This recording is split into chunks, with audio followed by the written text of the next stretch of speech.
If you have any idea the tools humans make to destroy each other, and some of them actually have been made, your mind might explode. Do you see this? This is a cannon. It's a cannon that has an 800mm barrel, and that means it had 80cm rounds. There was 2 different rounds. One of them weighed 4,800 kilograms and a bigger one that weighed 7,100 kilograms. I don't know what they were trying to attack with this thing. It had a height of 11.5 meters. That's around a 5-story building. It weighed around 1,350 tons. You know what that means? It's the same weight as 38 18-wheelers filled up to the maximum. To transport this beast, it was made on top of railroad tracks. The barrel had a length of 32.5 meters. The name of the biggest cannon in history is Schwerer Gustav, and it basically means heavy Gustav. Hitler ordered this weapon to destroy the Maginot Line.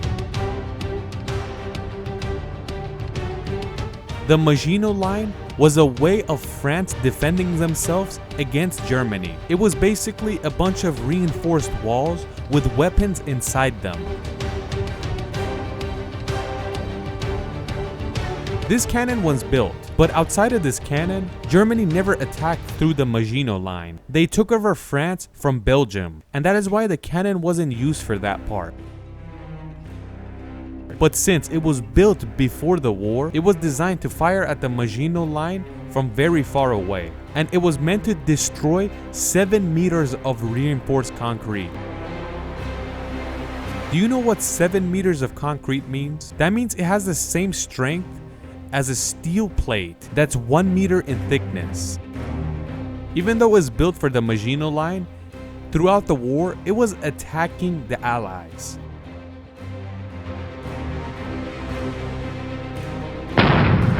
But the Germans wanted to attack the Soviets in Sebastopol, Crimea, the same place that Ukraine and Russia have a problem with. But at that time, it's 1942. In 1942, the Germans brought this cannon to Crimea. And the reason it took so long was because moving this thing was a pain.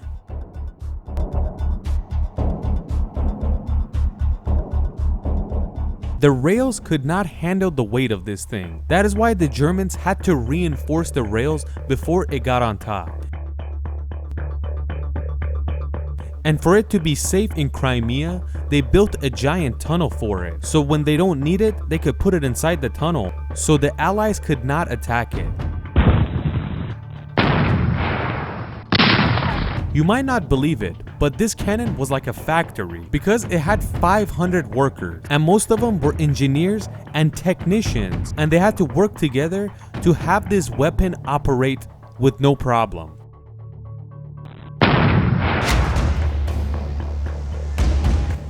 We get to June 2nd, 1942, with this cannon is in Crimea, and the workers have completely gotten it ready to fire.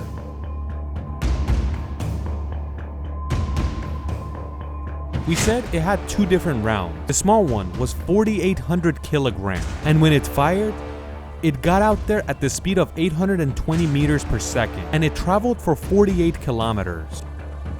Just imagine a 5-ton weight launched for 48 kilometers. Wherever these things landed, it would create a ditch 9 meters deep. It basically destroyed a 9-meter diameter of ground.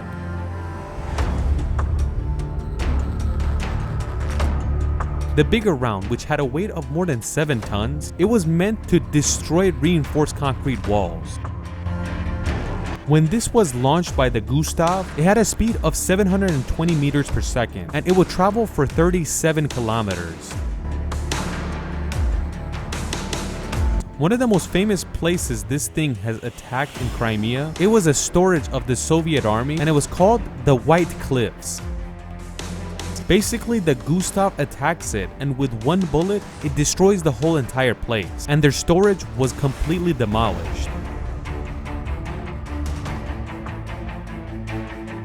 When all 500 workers did their job correctly, this cannon would fire every 45 minutes.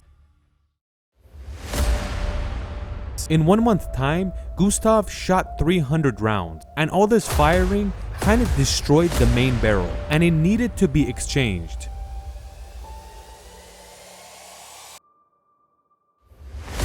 But proof shows that this barrel was never replaced. Because the Nazis calculated the cost to rebuild this thing and to operate it, it's not worth it anymore, and that is why they kind of retired it.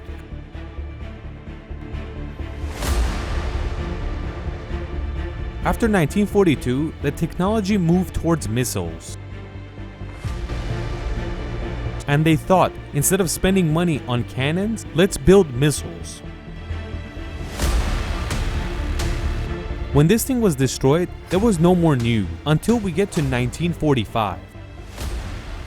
The war is over and the Nazis have been defeated.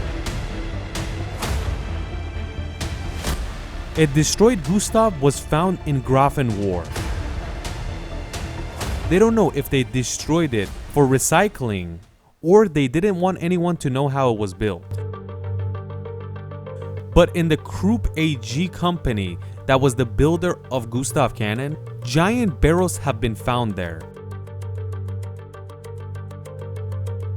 They might have had an idea to rebuild it. But just like we said, the armies around the world moved towards missiles. But Saddam Hussein had another idea. Even though he had ballistic missiles from the Soviet Union and he attacked Iran constantly, but he was still looking for a cannon that was a lot cheaper than missiles. The name of this project was called Project Babylon.